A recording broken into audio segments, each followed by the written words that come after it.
for the full, like, sort of 4 or 5 missions that this campaign is going to last us. We can take quite a lot of stuff with us, which is good, but you can't take it. You can only take a certain amount, so you have to kind of ration your things, and also you have to kind of prepare ahead in terms of what you're going to need for certain missions. When you're playing this blind, obviously you don't know, so it's always good. For example, in this campaign, I'm going to need some TNT. You don't know that if you play it for the first time round. So, as a general rule, it's always good to try and pack some TNT, just you know, just to be on the safe side. So we'll need, let's see, 1, 2, 3, 4, 5. Let's make it 6 just to be on the safe side. I can't remember exactly how much we need. So a camera, which is a funny little addition to the game actually. A camera which you can actually pack into your like rucksack for the mission. You can equip it and you can actually take photos with it. And all it does is you use it to take screenshots, essentially. You don't press a button in this game to take a screenshot. You actually have to equip the camera and, you know, use it, which I think is kind of actually quite fun. Let's see what else. A few pistols, might as well. 4, that's enough for 1 combat team, so... yeah, that should do. Won't use pistols very much. They're kind of a bit crap, really. I tend to just pick up an enemy weapon rather than switch to a pistol, generally, if I run out of ammo, so... Sten gun, we are going to need lots of these. 1, 2, 3, 4, 5, 6, 7, 8. An absolute shit ton of ammo, basically. I don't know exactly the maths of how many I need for 8 different ones, but...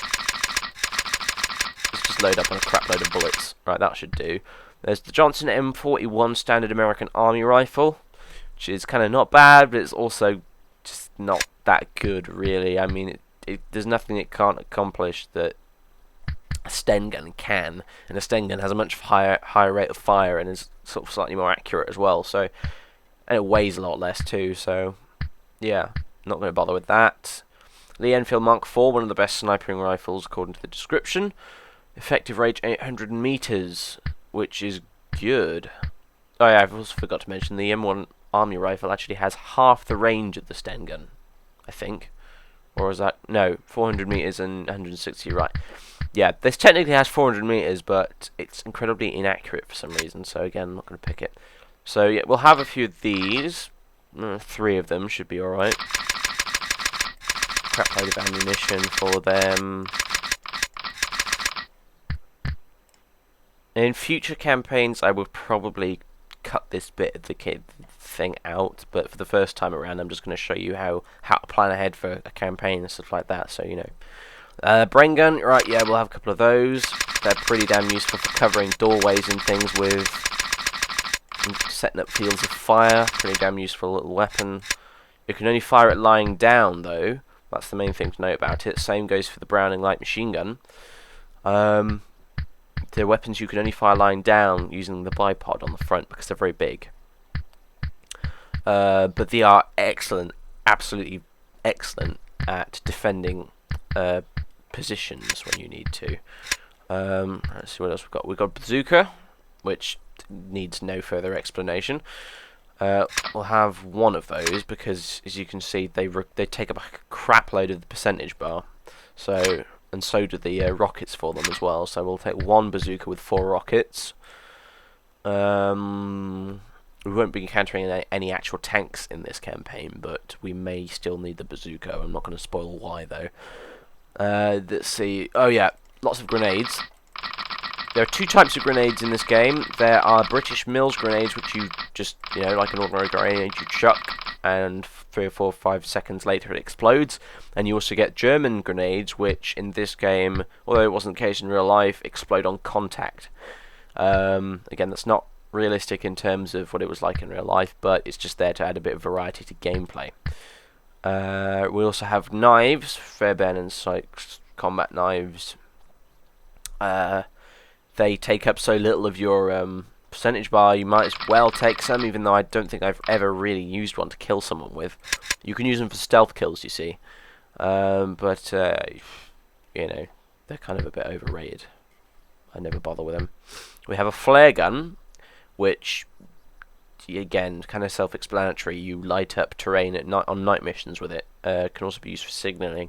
Sometimes that's a good thing, so you can see what you're shooting at, but again, at the same time, if you can see the enemy, they can probably see you too. So I think we'll take one with 20 flares. That's probably a bit excessive, really. Let's say 10 flares, because since there's only like a handful of night missions in the game, really.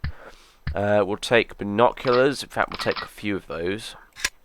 They're useful little tools. There's mines, which in certain campaigns can be pretty damn useful. Again, it's one of those things that you may want to take a few of just to be on the safe side, but we're not going to need any for this.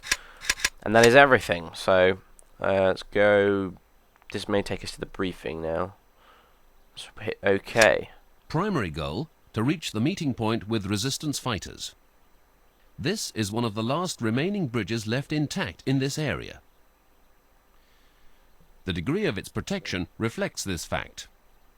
2 men patrols are guarding the bridge day and night.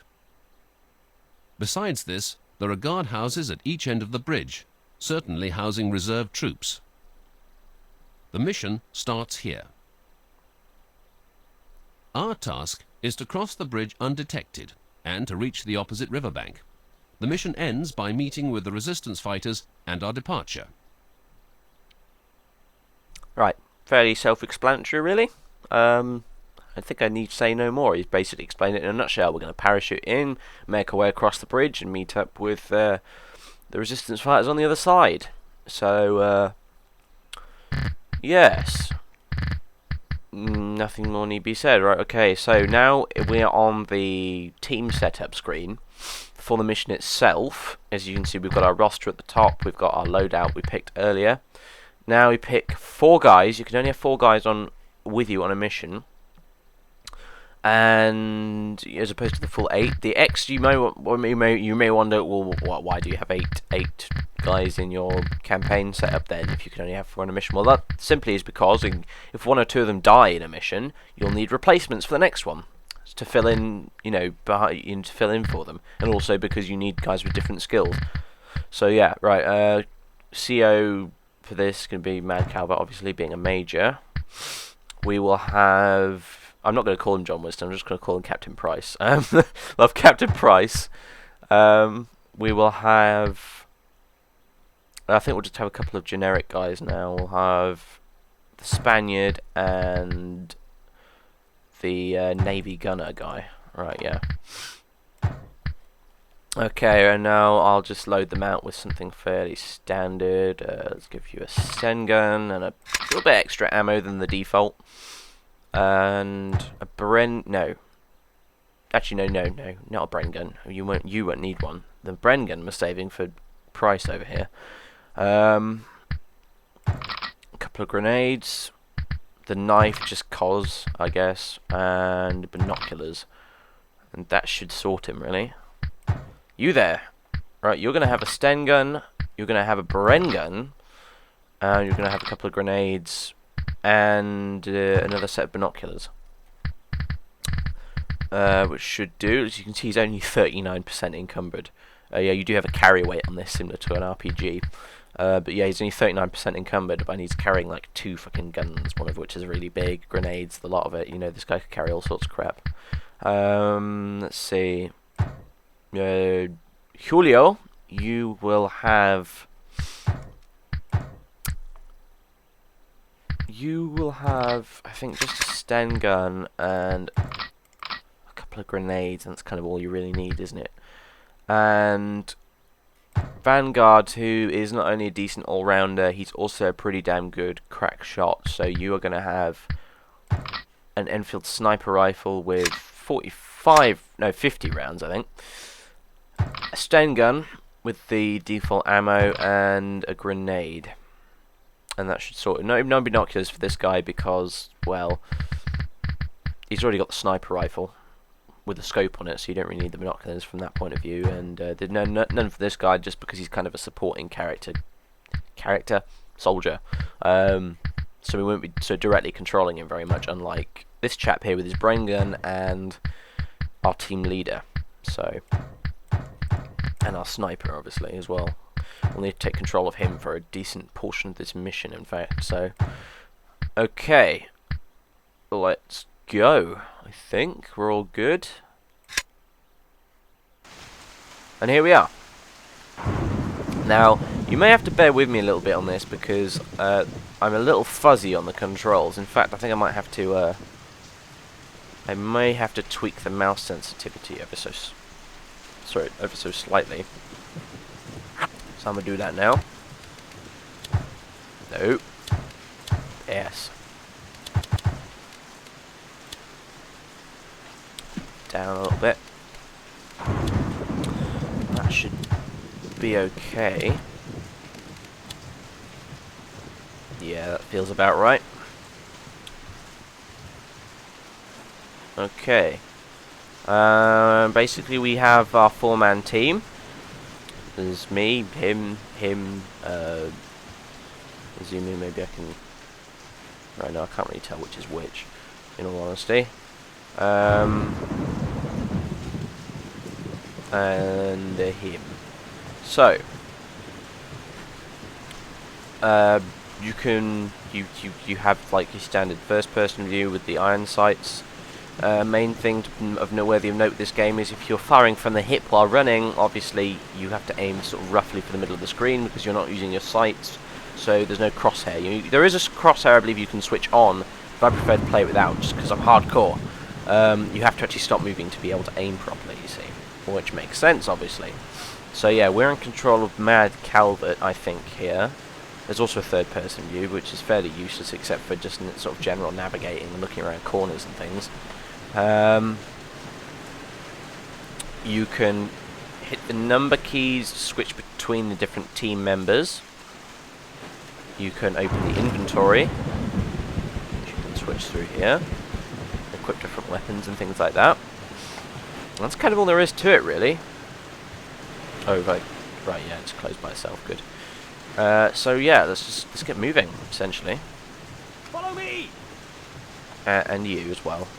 Hey, follow me. Right, come on, let's go.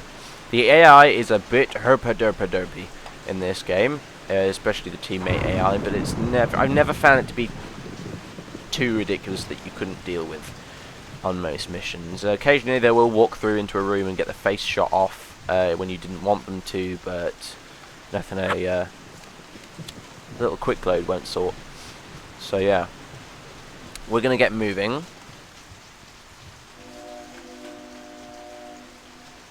just over this hill. I think should be, yes, here we go. Right, alright, we're gonna stop here and stop. Yeah, we're gonna get Captain Price here to equip his Ren gun.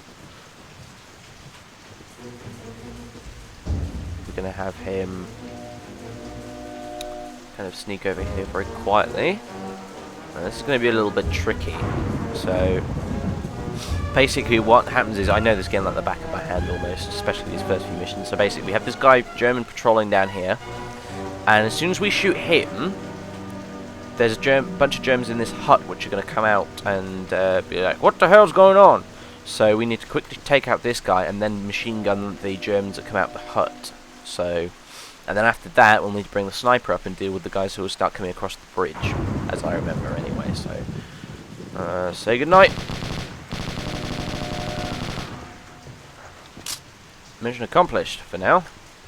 Alright, you're going to stay here, and we're going to switch to Captain Sniper, who always looks down the scope for some reason whenever you're not moving, so which can be a little bit annoying, but never mind. So we're gonna set ourselves up here. You can crouch, lie down, and stand, obviously, in this game, like you kind of stand in FPS. How do I zoom? Ah, that's how you zoom. I remember now. So now we're gonna just sit here and wait for a little tiny bit for one of their pals to show up across the bridge, and they will very soon. There he is, yep. Boom, headshot.